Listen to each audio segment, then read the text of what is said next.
Siempre hay que sonreírle a la vida, médico. Sonreírle a la vida, siempre. ¿Qué tal? Estamos ya otra vez en este desafío informativo que pretende dar una comunicación inclusiva. Es incluir la comunicación, somos obreros de la palabra aquí, médico, y siempre me acuerdo de sus palabras. Venimos para ser felices, para entregar, para reírnos. Esa es la vida. La vida no tiene sentido cuando uno se amarga, y sí, hay situaciones en las que uno tiene que manifestar sus emociones, pero también hay que controlarlas. ¿Cómo le ha ido, médico? ¿Cómo le fue esta semana? Tenemos mucha información. Bienvenido, y también a usted, Robert, y a los compañeros aquí del máster. Rommel, de manera inmediata me estoy conectando con Inmediato Walk. Qué bien, Rommel, muchas gracias por la invitación, muchas gracias por estar todo este tiempo trabajando para establecer este sistema de comunicación inmediato, oportuno, claro, concreto, para que todos los televidentes, todas las personas que se conectan, los cibernautas, tengan la posibilidad de tener de manera cercana y clara y concisa una información como la que todos ustedes se merecen. Entonces, Rommel, muchas gracias y de nuevo arranquemos pues. Hoy no tenemos a Doris, nuestra compañera, está haciendo una función especial fuera del departamento del Tolima, está en el Atlántico, está haciendo una cobertura y un trabajo también a nivel profesional. Sí, es que pues Doris, nuestra compañera de trabajo, ella es la directora regional de un proyecto que es exactamente la ACJ, un proyecto grande, un proyecto que trabaja mucho con niños y jóvenes aquí en el departamento del Tolima. Entonces están reunidos todas las ACJ del país haciendo toda una planeación estratégica de cómo va a ser ese trabajo a la larga, pues, durante todo este año. Entonces ella pues no nos pudo acompañar porque está en ese encuentro, pero pues lógicamente ella es parte de este equipo. Se cayó, eso lo sabemos, la reforma laboral. Se cayó, y aquí nos empiezan a llamar, nos llamó Jorge León, pero se cayó la reforma laboral. Esta buscaba mejorar las condiciones laborales, y permítanme la redundancia, incluyendo aumentos salariales y mayores protecciones para los trabajadores. Sin embargo, enfrentó críticas por parte de gremios empresariales que argumentaron que la reforma incrementaría los costos laborales en aproximadamente un 20%. Y también, debido a los cambios en los cargos por las jornadas nocturnas, festivos y dominicales, así como modificaciones en la vinculación laboral de aprendices al SENA. Además, el Banco de la República advirtió que esta reforma laboral podría generar una pérdida de alrededor de 450.000 empleos en los dos primeros años, y finalmente cerraría con unos 746.000 empleos. Esta es una situación muy complicada porque tiene que ver con el empleo de los trabajadores, con el empleo de las personas que hacen la vida productiva del país, médico. A ver, Rommel, empecemos por lo último. Este es un tema que cuando se hacen cifras así escandalosas, pues la gente se asusta y dice, no, terrible, pues que eso esté pasando. Investigadores muy juiciosos cogieron a mirar de dónde salía ese cuento de los 450.000 empleos. Y lo primero que se dieron cuenta es que ese no es un estudio del Banco de la República. Son unos investigadores particulares que tienen algún vínculo con el Banco de la República, y en la revista del Banco de la República se publica eso. Eso quiere decir que no es el Banco de la República, no es la Junta Directiva del Banco de la República que está hablando de 450.000 empleos que se pierden. Primera condición. Segunda condición, es un estudio que está estudiando la reforma que presentó Petro en el 2023. Y sucede que la reforma que presentó Petro en el 2023 ha sufrido una serie de cambios sustanciales.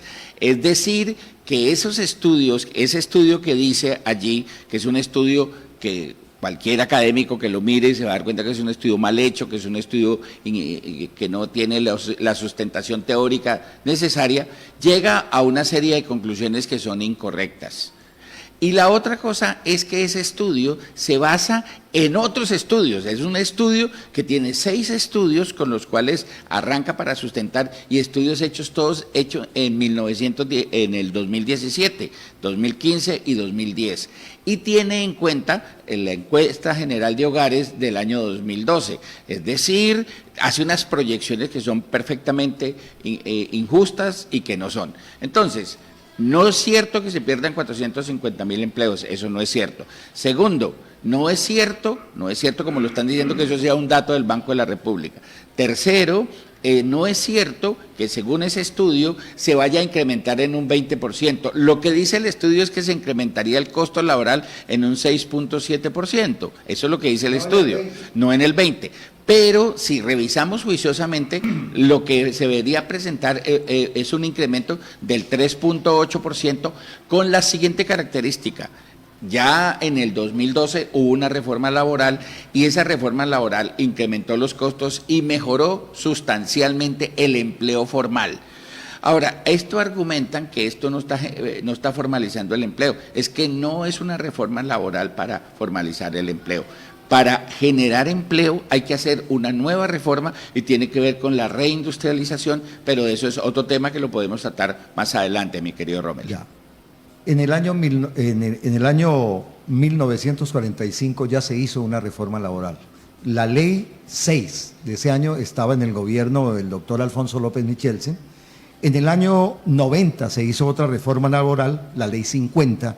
Y después, en el 2002, en el año 2002, como le decía, la 789 bajo el gobierno de Álvaro Uribe Vélez. Y la reforma del 2023 más la del 25, que es la que estamos teniendo ahora. A ver, la 789 está de la mano con la ley 100 y es precisamente la reforma laboral que quita los recargos nocturnos. Es decir, las personas que se decidió en esa ley que de ahora en adelante el día estaba hasta las 10 de la noche, que los dominicales no se iban a pagar en el 100%, sino solamente en el 75%, que había dominicales que se iban a intercambiar unos por otros, y se generaron una serie de condiciones en las cuales a una persona la podían despedir sin justa causa. Inclusive las CPS le dicen a uno, usted queda despedido sin justa causa, y ya lo echan a uno. Antes había que presentar unas indemnizaciones, ahorita las indemnizaciones se volvieron una cosa ridícula. Es decir, esa flexibilización del mercado laboral se hizo para generar empleo, y nota, no generó empleo. Esa ley que hizo el doctor Álvaro Uribe con la ley 789 no generó empleo. Esta que se buscaba tampoco iba a generar empleo. Lo que estaba buscando era recuperar unas ventajas salariales que se tenían, que le habían quitado a los trabajadores y que buscaban que los trabajadores recuperaran. Entonces, lo que se buscaba, por ejemplo, en el estudio del Banco de la República, dice que hace las cuentas de 6 de la mañana a 6 de la tarde. Y sucede que en la ley dice es que es de 7 de la noche, ya no es de las 6 es una hora menos, pero una hora menos de recargo nocturno es una hora que rebaja un poco de plata de lo que se está mirando. Entonces, eso cambió, pero sin embargo, infortunadamente las personas no tienen la oportunidad de escuchar juiciosamente Inmediato WOC, sino otros medios de comunicación que sin estudios, sin profundidad, sin análisis y sin crítica van dando opiniones que son mentirosas y son los famosos fake news. Son 6-8 fue la votación, 6 votaron en contra, 2 a favor, de los 8 que estaban en la comisión séptima dirimiendo el tema. Ahora, ¿qué tiene que hacer el gobierno? El gobierno, evidentemente, tiene que mandar un decreto en la reforma, en la nueva reforma, es decir, para que haya la reforma laboral. Manda esto por decreto, porque no puede modificar algunos artículos de la reforma laboral porque son leyes y las leyes no las puede cambiar. Entonces va a cambiar lo que no son artículos. Eso es una cosa. Y lo otro que puede hacer el gobierno, que ya se hizo, es la convocatoria a una consulta popular, que es legítimamente viable, eso lo consideró el gobierno, y también en algún sector de la oposición, estaba leyendo esta semana, alguna gente está diciendo, oiga, pero ¿y ahora qué va a pasar con la reforma laboral? También se va a caer, ya se cayó. Se cayó, médico. Sí, a ver, pues la mecánica electoral, la mecánica jurídica, perdón, la mecánica legislativa implica que un proyecto de ley, en este caso ley ordinaria, tiene que tener 4 debates, 2 en la Cámara y 2 en el Senado. Tuvo un debate en la Comisión Séptima de la Cámara de Representantes, allí fue aprobado, pasó a la plenaria de la Cámara, fue aprobada y ahora llegaba al Senado. Tenía que pasar a un debate en la Comisión Séptima y de ahí pasaría a la plenaria. Pero en la Comisión Séptima, la mayoría, en este caso de los 14 que son de esa comisión, 8 sin estudiarla, sin nada, decidieron que esa reforma no se debería discutir. Simplemente decidieron que 8 la hundían. Y por mayoría eso se puede hacer, eso es legal, eso es legítimo. Pueda que a uno no le guste, a la gente no le guste, pero eso es legal. Los congresistas están en todo su derecho, hundieron esa reforma. Entonces eso no va. Ahora, ¿quiénes perdieron? Perdieron. Todos los estudiantes del SENA, todos los estudiantes que estén haciendo pasantías como aprendices, lo que decía esa norma es que se les pagara el salario mínimo, se les pagara un salario. Así como a los soldados que están pagando servicio militar, ahora les están pagando salario mínimo, antes no les pagaban, les daban una comisión de 500.000 pesos. Ahorita, con este gobierno, decidieron que todos los que están, los soldados que están pagando servicio militar, se les paga un salario mínimo. Eso se mejoró. Pero si se les paga a los soldados, ¿por qué no se les va a pagar a los aprendices, a la gente que está trabajando? Sobre todo que ellos son trabajadores laborales en todos y cada una de las fábricas y empresas donde están haciendo su pasantía. Eso se preveía y eso se perdió. También a las madres comunitarias, aquellas madres que tienen 12, 20, 30 niños bajo su cuidado, y que ellas son, que mientras las mamás se van a trabajar, le dejan a las madres comunitarias para que cuiden sus hijos, a esas madres se les pedía que se les pagara el salario completo y no se les está pagando. Eso fue parte de lo que se hundió, más allá de los salarios nocturnos, más allá de los dominicales, más allá de la estabilidad laboral. Mire, en Colombia una de las quejas más grandes de las personas es lo que tiene que ver con las órdenes de prestación de servicios. A usted le dicen, mire, se va a ganar 4 millones de pesos. Usted, ay, 4 millones de pesos, uy, muy bien. Pero esos 4 millones de pesos usted tiene que pagar por aparte la salud, por aparte la pensión, salud, pensiones, tiene que pagar riesgos profesionales. Si usted se va a hacer las cuentas, lo que le va a quedar de esos 4 millones de pesos, le van a quedar 1.800. 1.800, o sea que no son 4, porque el resto se le va a pagar para fiscales obligatorios que tiene que pagar. Eso nos parece que es injusto que una persona que va a cumplir una función se le pague tan mal. Entonces lo que se estaba pidiendo es que todas las personas las contraten por contratos a término indefinido, no a término fijo, sino a término indefinido. Pues eso es lo legal, todas las personas quieren tener estabilidad laboral, que la persona si está trabajando en una empresa lo hace bien, lo hace con compromiso, lo hace de la mejor manera, pues que tenga estabilidad laboral. Pero aquí la gente le dan un contratico de 3 meses y cuando se va acabando tiene que andar detrás del político, ay doctor, mire senador, ay mire representante, mire ayúdeme porque me van a votar. Eso no está bien. La gente tiene derecho a llevar a su casa la comida que merecen sus hijos, pero eso se cayó en esta reforma laboral. Vamos a integrar a Canadá a este formato internacional que estamos desarrollando. Estamos, como les hemos dicho anteriormente, haciendo un proceso en este formato diferente, inclusivo de inmediato WOC. Isaías Rodríguez está en Canadá. Díganos cómo está el clima, cómo están ahora los canadienses con las últimas medidas. Y bueno, estos temas que son importantes. ¿Cómo le va, Isaías? Bienvenido a esta información desde Canadá. Saludo especial, José Rommel, para usted, para el doctor Angarita. Pues un placer unirme a este proyecto periodístico. Como nos gusta, opinión sin censura. Gracias por la oportunidad. Estoy en la provincia de Columbia Británica. Está ahora entrando ya la primavera. Esta provincia es conocida por ser uno de los climas menos fríos en Canadá. Entonces tenemos ahora una temperatura que oscila entre los 7 y 12 grados, muy lluviosa, eso sí, pero la temperatura, entre más se acerca el verano, que es más o menos entre junio y agosto, empieza a subir, empieza ya a subir. Una de las cosas que está planteada para Canadá en este tiempo, Estados Unidos le compra a Alberta, vamos a hacer una integración, le compra a Alberta 100 millones de dólares de petróleo al año. Esta energía se usa para producir bienes avaluados en más de 300 billones de dólares al año. Estas son fuentes provenientes de declaraciones del premier de Alberta.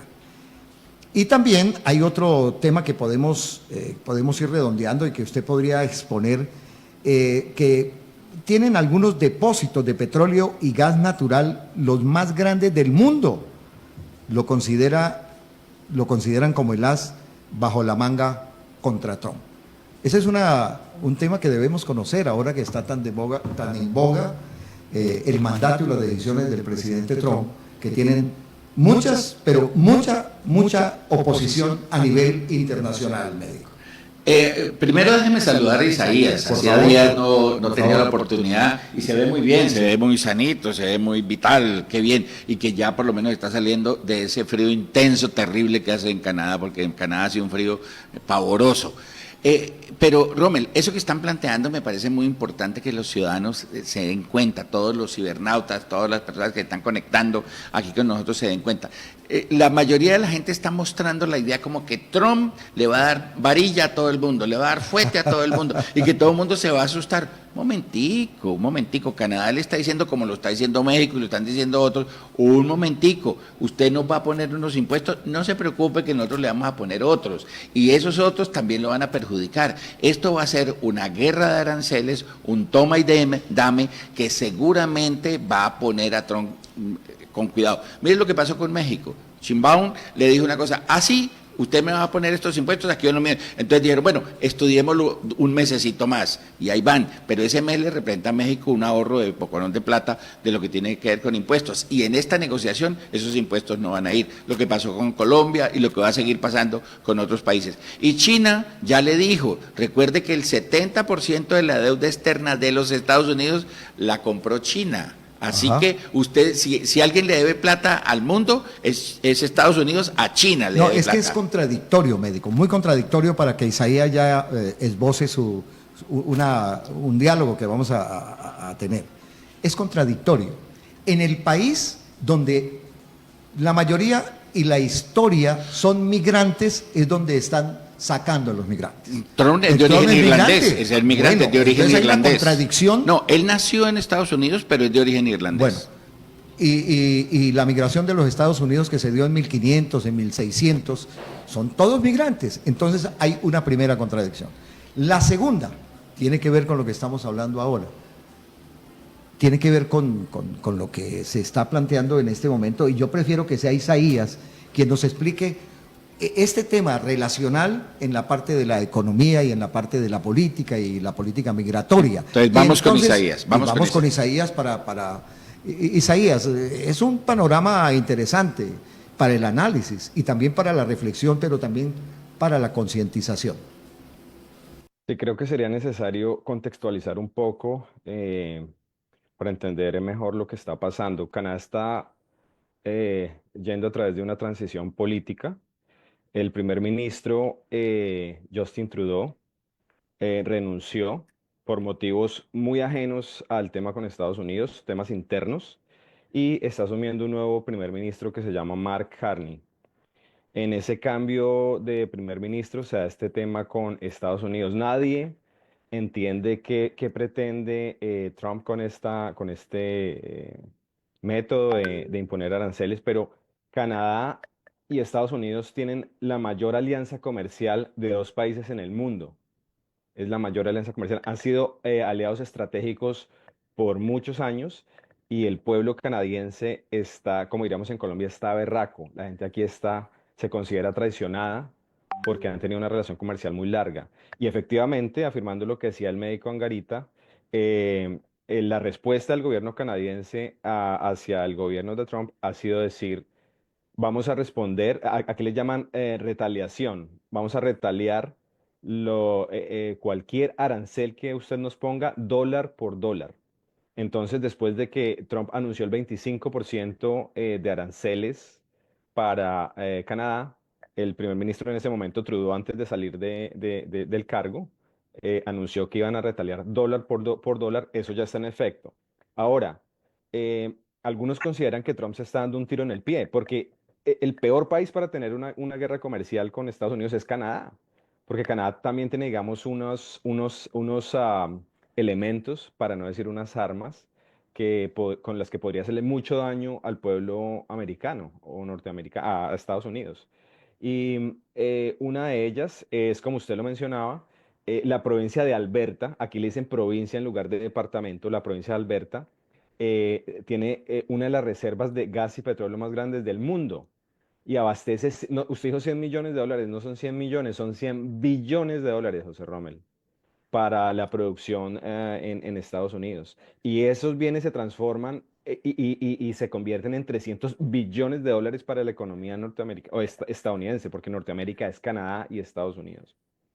Entonces, tienen eso, pero también la provincia de Ontario, que está más hacia el este, abastece de electricidad a más o menos 1,5 millones de hogares en Estados Unidos y el premier, aquí bueno, vamos a explicar también eso. Hay un primer ministro que fungiría como presidente. Recuerde usted que el gobierno canadiense es muy diferente al colombiano, no es presidencialista. Aquí hay algo que se llama, es una monarquía constitucional y a la vez es una democracia parlamentaria. Sobre eso podríamos hablar más. Pero cada provincia, que sería cada departamento, tiene un premier, que es como el gobernador, que tiene un nivel de autonomía muy grande porque esto es un gobierno federal. Entonces, el premier de Ontario, de esa provincia que está ya colindando con Estados Unidos, también ha dicho, si usted me pone aranceles, yo le voy a cargar el 25%, le voy a sobrecargar de la energía que le estoy proveyendo a ese 1,5 millones de personas en Estados Unidos.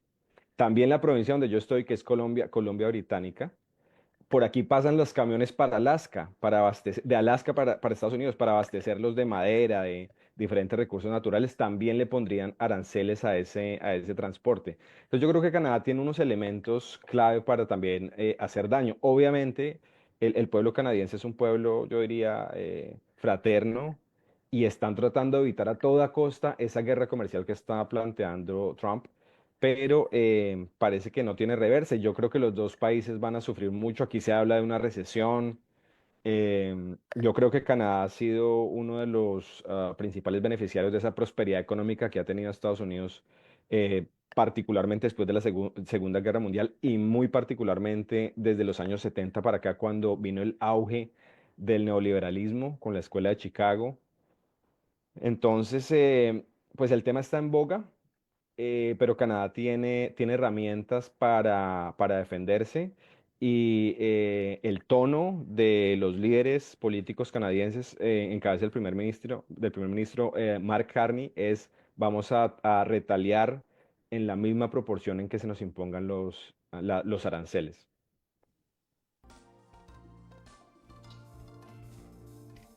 Es una situación complicada la que tiene el gobierno del presidente Trump, quien ha revolucionado todo el mundo con unas medidas que, para así decirlo, son arbitrarias en ciertos momentos, pero también los que tiene al frente, como usted sostenía, médico, también tienen sus criterios políticos, sus criterios de manejo geopolítico del mundo, y también tienen un respaldo, un apoyo. Canadá, el primer ministro que acaba de ser electo, el que reemplazó a Trudeau, ese primer ministro tiene un respaldo absoluto en Canadá. Y en México, Claudia Sheinbaum tiene el apoyo de, si no exagero, del 80-90% de la población mexicana. Entonces, no es tan fácil implementar medidas, y Trump ya lo hizo en su primer gobierno. Implementó algunas medidas que fueron rechazadas inmediatamente. En esta ocasión no sería para menos, y Trump realmente lo que está buscando es hacer un gobierno mundial corporativo. Tiene al lado a Elon Musk, a Zuckerberg, gente que tiene mucho dinero y van a transformar las economías del mundo, puede ser, pero ¿a costa de qué? también estar vapuleando y respetando y violando los derechos humanos y los derechos de los migrantes. Esta semana hubo será un tema que trataremos más adelante, sobre el manejo de un preso que llegó a El Salvador y dijeron que no era realmente del Tren de Aragua. Entonces, son cosas que son contradictorias, con todo respeto lo decimos y lo planteamos, pero ustedes tienen que saber que lo que está haciendo Trump, como dice el médico, pues es que eso no se va a poder hacer fácilmente, porque hay otros pensamientos y hay políticas, y sobre todo la soberanía de los países que van a defender a capa y espada su posicionamiento en el mundo médico. A ver, Rommel, el gobierno de los Estados Unidos son una potencia, pero ya no es la potencia económica que fue en otra época. Otrora los Estados Unidos era la potencia económica número uno, ahora no. Ahora es China y hay otras potencias metidas en el manejo económico. Estados Unidos ha echado hacia atrás desde el punto de vista económico, pero sigue siendo una potencia militar. Los Estados Unidos sí son la potencia militar por excelencia. Y Trump lo que quiere con sus bravuconadas es poner por delante su poderío militar para decirle, ustedes están o no están.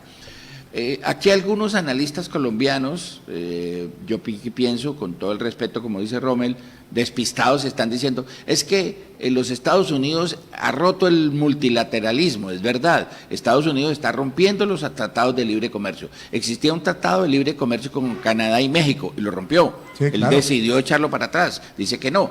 Y lo mismo está el tratado que tiene con Panamá lo está rompiendo, está diciendo no, es así. Y otros tratados los está rompiendo, incluyendo. Y aquí algunos colombianos están planteando entonces que nosotros debemos renegociar el tratado. No, eso no hay que hacer. Si nosotros los colombianos renegociamos el tratado, Estados Unidos, como le hizo a México, le va a imponer unas condiciones muchísimo más leoninas. Aquí lo que hay que hacer es denunciar el tratado.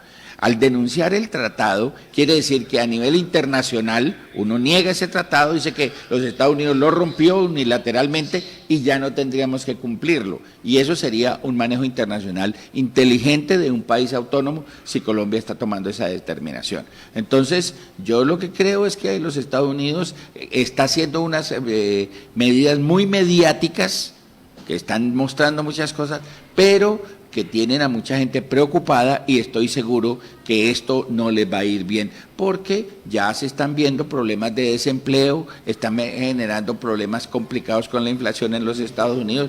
La inflación empezó a subir, el Banco Federal decidió no bajar las tasas de interés, luego quiere decir que va a seguir creciendo el desempleo en los Estados Unidos y sobre todo la inflación. Sí, otra de las cosas que tenemos que plantear es el manejo de la migración. Esta semana ha habido un escándalo.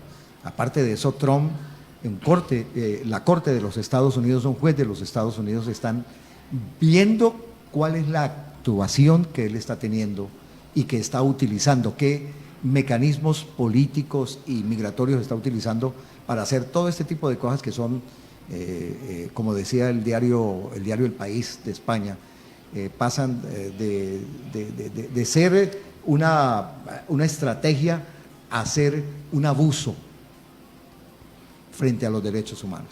Pero bueno, Isaías, ¿cuál es el punto de vista de la migración? Porque también hay canadienses que migran desde Canadá a los Estados Unidos, pero ¿los han devuelto también? ¿O esta política no funciona? Claro que ahí es muy cercano, ¿no?, el paso. ¿Pero han devuelto a los migrantes canadienses hacia los Estados Unidos? Sí, pero antes de responderle esa pregunta, José Rommel, déjeme ponerle una colita aquí al comentario del médico Angarita que me pareció muy interesante. Dice él que hay que denunciar el TLC. Y yo creo que hay que decirle también a la gente que en una gran medida la falta de trabajo, de oportunidades, tener una economía débil en Colombia, se debe a los tratados de libre comercio que fueron negociados en 2006 y entraron en vigencia en 2012. Y con estas medidas no es que Trump está atacando solamente los tratados de libre comercio. estas ideas de Trump y lo que Trump está haciendo desde ese gobierno es básicamente que ir en contra del concepto mismo del libre mercado, que nos habían dicho que la doctrina del libre mercado era Dios, o sea, el que no estaba en el libre mercado, pues, eh, y ahora lo que estamos viendo es que no era así.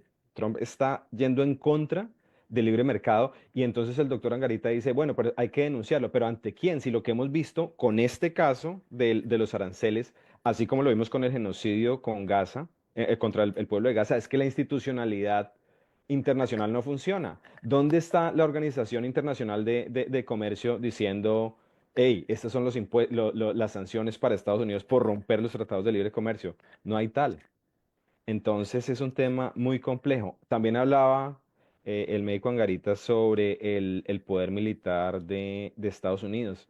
Y es muy complejo porque a mi modo de ver, Estados Unidos está prácticamente que haciéndole el feo a la OTAN, a la Organización del Tratado Atlántico Norte. Usted sabe que hay un conglomerado de países del norte del mundo que se han congregado en este organismo multilateral y ese es el mayor poder militar en el mundo, pero Estados Unidos parece como que no está tan convencido de estar ahí.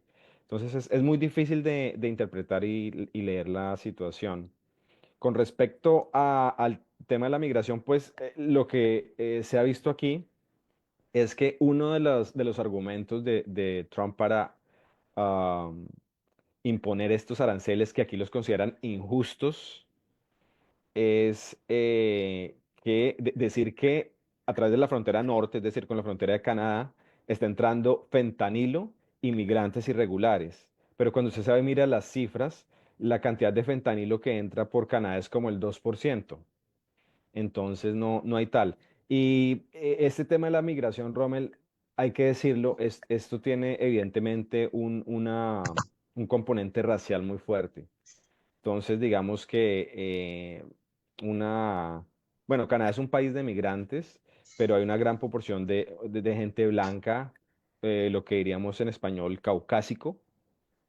Entonces, no, para estas personas no hay ese tipo no he visto que devuelvan migrantes. Además, no creo que haya una situación irregular de migración hacia Estados Unidos porque durante muchos años ha habido una relación totalmente fraterna, abierta, y los ciudadanos canadienses pueden transitar fácilmente hacia Estados Unidos y viceversa.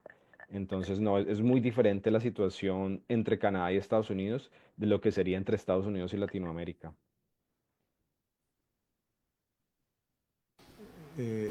Sí, Isaías, sí, creo que ah, ese es bien interesante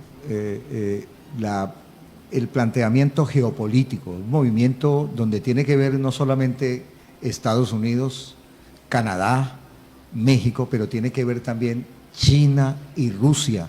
Y Trump está metiéndose ahora en una negociación de buscar la paz en Ucrania y toda esta serie de temas que tienen realmente fondos económicos. En el fondo, la razón son temas económicos, también temas políticos, pero es básicamente un tema de la recuperación geopolítica que perdió los Estados Unidos, porque siempre se metieron en guerras en Siria, en el Medio Oriente, muchas guerras. Los otros países, los cercanos como China, no se dedicaron a meterse en guerras, se dedicaron a desarrollar sus economías, a meterse a los países donde tenía un posicionamiento político y económico los Estados Unidos. Entonces, se dan cuenta que esto debilita el sistema financiero, político, económico y posicional del mundo frente al mundo, y lo que encuentran es que estaban perdiendo terreno. Ahora, ¿cómo tratan de recuperarlo? Si hay una contradicción ahí bien fuerte. El primer país más endeudado del mundo son los Estados Unidos. ¿Le deben, sabe a quién? Le deben a la China. Mucho dinero. La China le presta a los Estados Unidos. Entonces, contra China la cosa es complicada, contra Rusia igual. Estados Unidos está tomando mucha acción hacia América Latina porque ellos de pronto entienden que aquí somos más frágiles y más débiles. Eso sí, salva la posición mexicana, que es fuerte y es contundente frente a la soberanía, y también algunos países como el mismo Chile, el mismo Colombia, que no se han quedado con la boca callada, sino que han dicho, señor, claro que aquí aceptamos muchas cosas, pero no todas las que usted quiere, y no todo lo que usted busca a través de estas estrategias que tienen atrás mucha represión. A ver, Rommel, hay varias cosas que podríamos comentar con Isaías. Lo primero es que durante el primer mandato de Trump, él hizo medidas similares y la Corte se las echó para atrás, la Corte Suprema. En este caso tiene una ventaja. Una, la Corte Suprema es mayoritariamente republicana. Eso es una ganancia para él porque la vez pasada no era republicana. Es decir, es posible que la Corte no tome determinaciones en derecho, sino de carácter político. Pero la segunda es que descubrieron un articulito, así como aquí en Colombia se decía que para cambiar la Constitución había que cambiar un articulito, se encontraron un artículo en la norma norteamericana de 1905. Y en ese 1905 dice la norma que todo tratado que haya hecho de los Estados Unidos con cualquier país, si pone en juego la soberanía nacional, el tratado puede no tenerse en cuenta. Entonces, por eso los Estados Unidos está diciendo que la entrada de fentanilo y de narcóticos a los Estados Unidos es una cosa que va en contra de la seguridad nacional. Y entonces salir en contra de la seguridad nacional, así sea el 1% o el 2% del fentanilo, estaría en contra de la seguridad nacional y por esa razón, entonces, está negando los acuerdos bilaterales o multilaterales. Eso por un lado. Y por el otro lado, lo que quería comentar es que no es la idea de irse a la Organización Internacional del Comercio a decirle, a llorarles, ay, mire, es que los Estados Unidos nos rompió este contrato, este convenio unilateral. No, la ventaja para Colombia es que al denunciar el convenio, teniendo en cuenta que el que lo rompió fue el otro, Colombia ya no estaría obligada. Es decir, en ese momento el Tratado de Libre Comercio queda roto y esperar a que la Organización Internacional del Comercio se tome todo su tiempo y tome una determinación cualquiera. Pero si Colombia denuncia el Tratado de Libre Comercio con los Estados Unidos, teniendo en cuenta que fue ruptura unilateral por el lado de los Estados Unidos, al denunciarlo, Colombia no estaría obligado y eso le representaría una serie de ventajas y líos para los Estados Unidos porque la balanza comercial aquí es desigual. Es más lo que nos llega de los Estados Unidos que lo que nosotros le mandamos. Entonces, eso nos favorecería hacer esas circunstancias.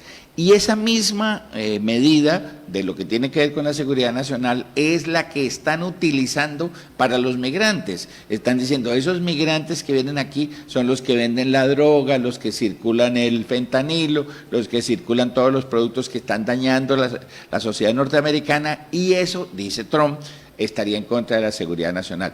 Esa es la medida jurídica que se descubrieron por allá en un rotico, en un artículo de la ley de 1905 y que están poniendo a jugar. Estamos tratando de conectar a nuestro colega, ya está, oiga Gustavo, es que hemos tenido un problema de señal y queremos hacerlo bien, por eso cuando tenga la señal transmitible, entonces le damos paso. Pero ya está. Ya está Gustavo, ya está. Hola Gustavo, ¿cómo le va? ¿Cómo ha estado? Un saludo para todos. Un problema de señal y no es audible. Sí, no es audible, está entrando cortado. Bueno, Gustavo, lo saludamos, me dice que está viendo la producción que estamos haciendo, está viendo la señal del aire. Y bueno, Gustavo, veamos a ver si de aquí a que terminemos podemos solucionar este problema que es netamente técnico, porque nos gusta conocer mucho el concepto también de Gustavo, porque Gustavo hoy a propósito voy a hablar de un tema ecuatoriano. El tema ecuatoriano es bien complicado. Fíjese que es un tema también ideológico, porque los chinos vinieron a Ecuador hace 3 años, y le dijeron a Ecuador, señores, queremos poner aquí en el Pacífico, en su terreno, en el Pacífico, el puerto más importante que hay, uno de los puertos más importantes que hay ahora en América Latina y que está sobre el Pacífico. Y el gobierno de los ecuatorianos, eso fueron informaciones de prensa y cosas que uno sintió, dijeron no permitimos porque son comunistas. Es un problema ideológico. Mientras China busca temas financieros, porque está buscando hacer negocios. Ah, está Gustavo. Gustavo, estamos hablando del tema ecuatoriano. Oiga, Gustavo. Gustavo, qué maravilla verte. Está beisbolero, Gustavo. No, beisbolero, Gustavo. Entonces, decíamos que era como un tema ideológico, pero dejó de serlo, porque al final los peruanos sí aceptaron y tienen el tercer o cuarto puerto más importante sobre el Pacífico después de Vancouver en Canadá. Entonces, ¿en qué estamos, Gustavo? Muy buenos días, un saludo para todos los seguidores, a los colegas, un saludo, un abrazo. Realmente sobre este tema que tiene que ver con los aranceles que ha impuesto Trump, realmente lo que hay, más que una revolución, más que una transformación, lo que se ve es un movimiento bastante regresivo, porque es un movimiento o una jugada de Donald Trump imperialista y expansionista, es decir, imponer un arancel para obligar a las naciones a renegociar sus antiguos tratados de libre comercio. En ese sentido, Wall Street ya habló y dijo que si persiste la actual situación, lo más probable es que Estados Unidos entre en una estanflación, es decir, en una alta inflación sin crecimiento.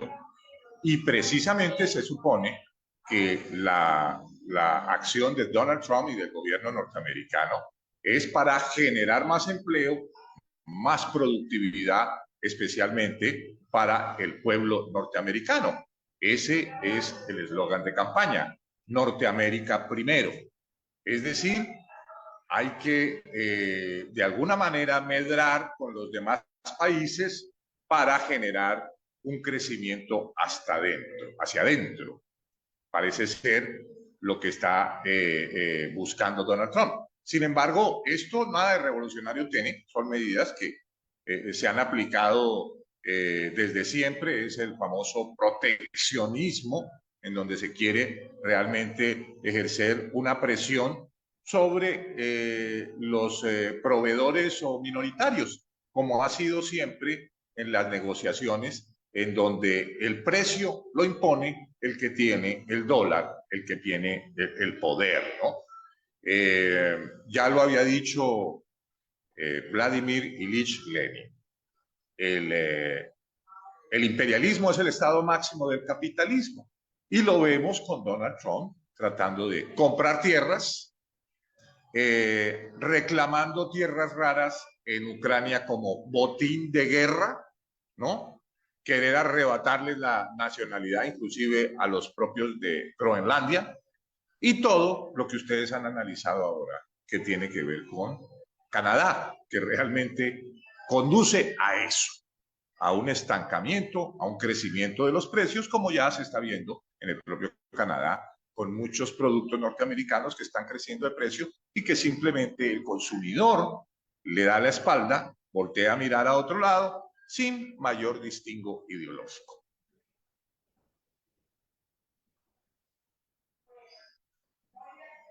Entonces, me parece que el planteamiento que usted está haciendo es muy interesante y desde luego que hay que tenerlo en cuenta y aprender de esos planteamientos. Gustavo, le recuerdo a usted y a todos los televidentes, los internautas, las personas que nos siguen, aquí vamos a presentar como una idea creativa del grupo, vamos a presentar una caricatura. Si ustedes me permiten, siempre vamos a tener en el programa una caricatura de cualquier contenido, porque este es un contenido libre, independiente y es un periodismo en libertad. Mandémosla, por favor, Robert, si es tan amable, para que veamos la caricatura de hoy.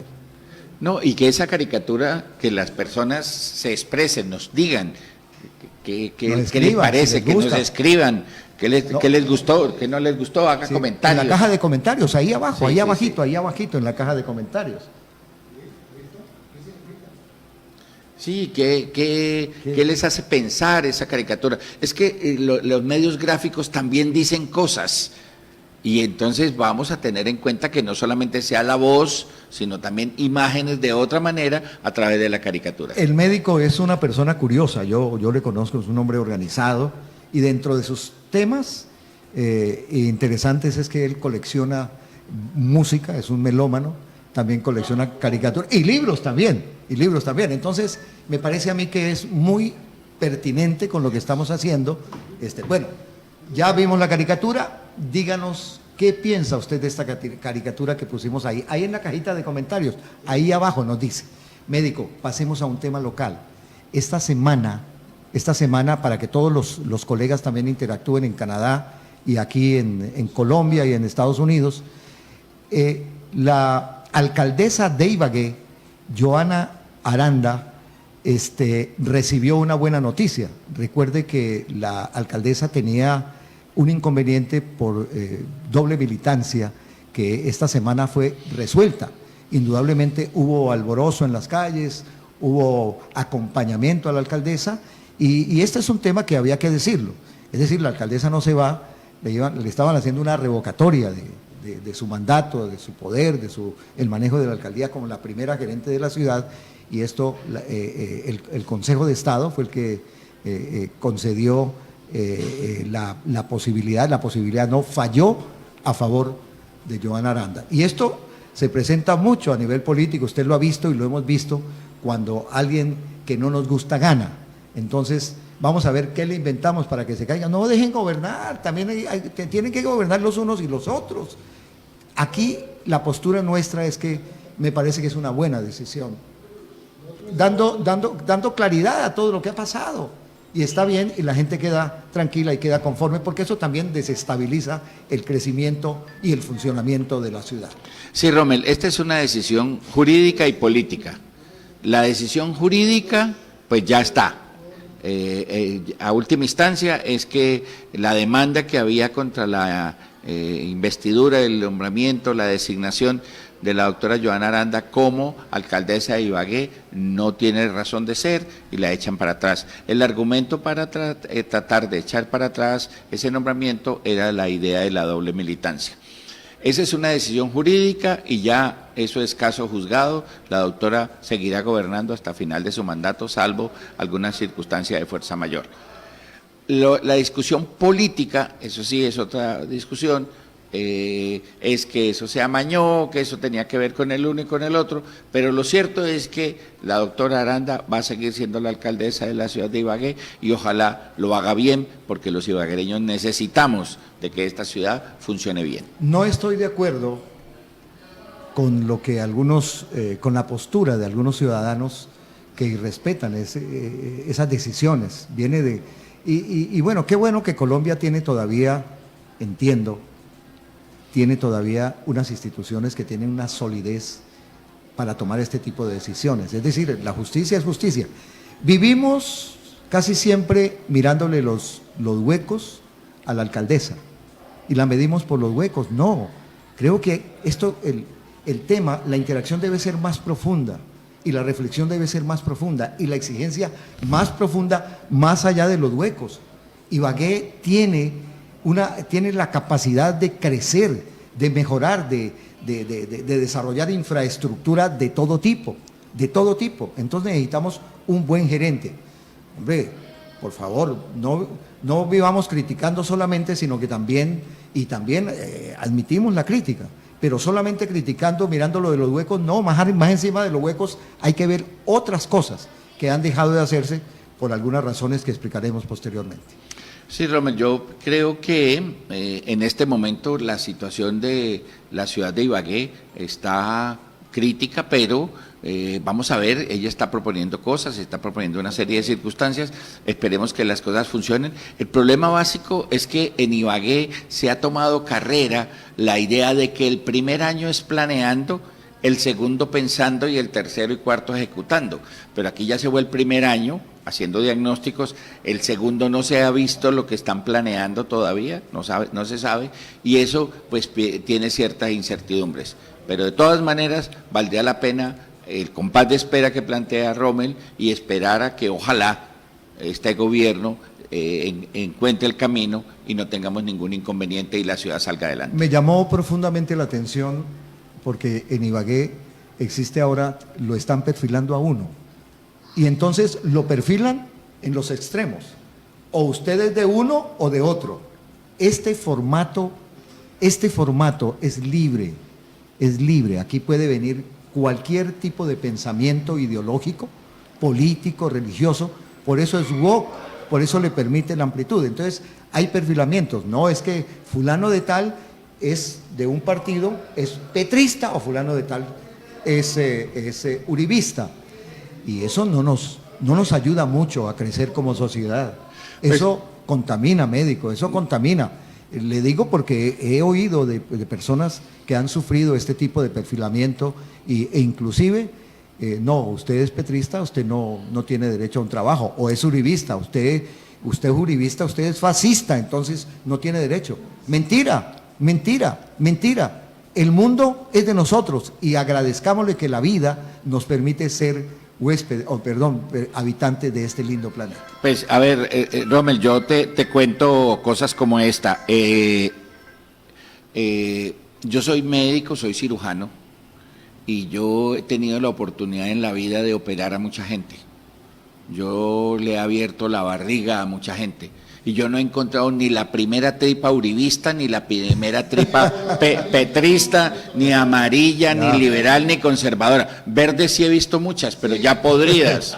Pero el resto, si uno se va a mirar los seres humanos, todos somos seres humanos y debíamos tratarnos como seres humanos y evitar que este tipo de circunstancias nos resulten enemistando. Yo conozco gente que deja de hablar con el otro porque el otro es petrista o el otro es uribista. Hombre, los seres humanos debíamos encontrarnos y más bien no hablemos de política para poder mantener. Yo he visto familias que han tenido que prohibir el hablar de política para que la familia se mantenga unida, porque si no se revientan y se estrellan y se insultan. A ver, la política es una cosa cambiante, pasajera, en cambio los seres humanos estamos allí. Entonces los invito a una reconciliación y dejemos de señalar a los demás porque eso no sirve para nada. Ya. Rápidamente, Gustavo, rápidamente, aquí hay una circunstancia que le digo, Gustavo, apenas nos ha quedado para despedirnos y hacer un planteamiento muy rápido, Gustavo, de lo que está pasando en el país y hablamos aquí de un tema rapidísimo. Gustavo, por favor. Bueno, me estás preguntando de Ecuador. La situación en Ecuador, además de una grave crisis social, una grave crisis económica y también militar, el Ecuador está en elecciones, está buscando su nuevo presidente el próximo 13 de abril. Mañana será el gran debate entre dos tendencias, la izquierdista y la de derecha. La izquierdista que representa el correísmo con Luisa González como candidata a la presidencia, sería la primera mujer presidente en el Ecuador, y el gobierno. Tenemos problemas con la señal de Gustavo. Rápidamente, continúa el enfrentamiento entre barretismo y hurtadismo. Barretismo y hurtadismo. Hombre, políticamente tenemos que encontrarnos. Somos una sociedad no que pertenece a un bando o al otro, pero eso también es complicado y se percibe aquí. Se percibe como que usted es barretista y que usted es hurtadista. Son temas políticos y son pasiones políticas que respetamos enormemente, pero yo creo que hay que bajarle también al tono. Hay que bajarle al tono y vienen unas elecciones complicadas. Más bien busquemos consensos. Busquemos concertar fórmulas que nos permitan pensar, unirnos para crecer. Los colombianos tenemos una crisis en algunos sectores de la economía, de la política, de la sociedad, que lo que tenemos es que unir conceptos y reflexionar sobre nuestros comportamientos en muchas oportunidades. Robert, estoy de acuerdo con usted. A mí me preguntaron algunas personas, ¿usted está con Barreto o está con Hurtado? Yo le dije, mire, y los invito a todos los tolimenses, pídale al doctor Óscar Barreto y a su equipo que nos diga cuál es la propuesta para sacar adelante al departamento del Tolima. Eso, me parece muy bien. O pídale a Hurtado que le dé la propuesta. Y entre esas dos propuestas, escoja la que a usted más le guste. Pero no porque la diga el uno o el otro, sino porque usted considera que es la mejor. Pero no le pida simplemente un puesto, porque le dan un puesto a usted y el departamento sigue jodido. Le dan a usted un contrato y el departamento sigue jodido. Es una cosa que sirva para que el departamento del Tolima, la región, se incruste en el desarrollo nacional y comencemos todos a echar para adelante. Todos, no dos o tres, o usted o el otro. Es un lenguaje del odio, es un lenguaje del odio que estamos generando, estamos creando. Nosotros aquí en este formato lo que hacemos es concertar, unir, permitir la expresión libre de las personas, pero no queremos que se siga formando esto. Iba a decir finalmente una cosa, yo no sé si es algo que me pueden proscribir, proscrito, lo voy a decir públicamente. Yo creo que Barreto, el senador Barreto, ha hecho cosas importantes por el Tolima. Y otros gobernadores también lo han hecho. También Hurtado ha hecho cosas interesantes por el Tolima. ¿Qué tal si uniéramos estos conceptos, estas ideas, estos programas de gobierno, para que crezca el país, para que crezca la ciudad? Porque tenemos una crisis aquí. Aquí hay crisis por todo lado y no somos profetas del fracaso, pero sí decimos que le bajemos un poco al odio, a la malintencionada actitud de hacerle daño al otro, así sea el que sea. Y sabes que yo creo, médico, que es lo que buscamos aquí en este formato.